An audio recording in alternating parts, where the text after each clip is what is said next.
So, hello guys. Ayan, gusto ko lang i-flex yung aking bagong bag dito. Ayan, ganito lang siya kaliit. Sa isang palm lang siya. So, tingnan natin, bag grade natin, no. Tingnan natin kung anong laman ng napakaliit na bag na to. So, ito yung aking bag. So, tingnan natin, buksan natin. Zipper yan, guys. Ang una kong ipapakita sa inyo ay hairbrush. Ayan. Hairbrush. Siyempre, alam niyo naman, kulot-kulot ang duday, kailangan laging binabrush ang hair. So, ito ay laman ng aking bag, hairbrush. Next ay ang aking wallet, kasi nandito yung aking card. Kasi alam mo naman, wala tayong cash, puro card lang. So, next at ang aking MRT card. Ayan, ang ating bus card. So, EasyLink card. So, para pamasahe.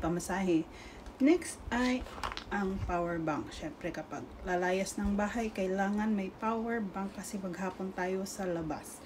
Power bank. Next ay ang polvo. Ayan, polvo, powder, kasi alam niyo naman malangis ang mukha ng duday. Ma-oily, so kailangan natin ng powder. Next ay ang blush on. Syempre kailangan natin ng blush on para medyo pinkish ang ating cheeks. So ayan, pang blush. At ito nga yung blush on. Ayan, blush on. So ayan yung blush on. And face powder. Ayan, face powder. Alam niyo na, malangis ang duday. So kailangan ng face powder. So syempre yung sponge ng face powder.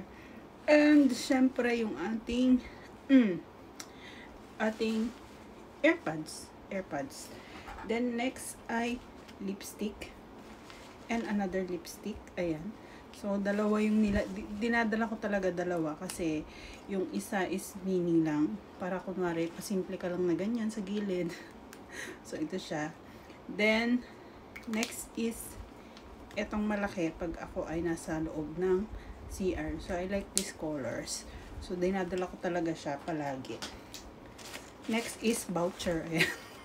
May voucher tayo. Kasi syempre kailangan natin pag lumalabas tayo sa labas, ayan, sa mga mamahaling restaurant, kailangan natin ng voucher. So, siya pa yun, di ba? Siya pa yun. So, at ang last na laman ng aking bag ay ang, ayan, eyebrow or eyeliner. Ayan, eyeliner. Yes.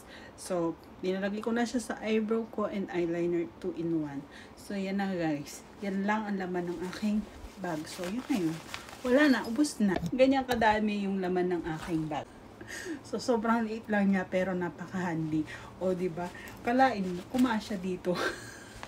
So, yun lang guys. Bye-bye!